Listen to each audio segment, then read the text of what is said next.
Right, so I'm going to show you how to enter and also how to exit safe mode on your OnePlus 15. If you find this video useful, don't forget to like and subscribe.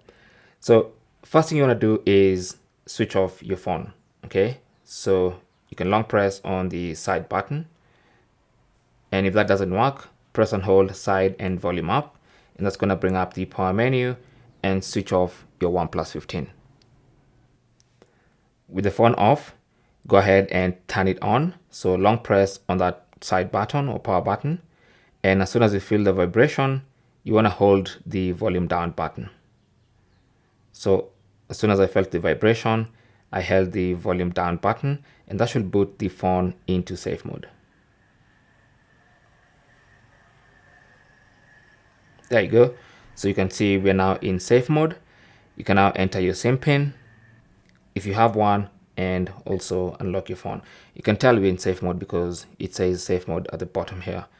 So to get out of safe mode, simply go back to the power menu and restart your device. Thanks for watching. Don't forget to like and subscribe, and good luck.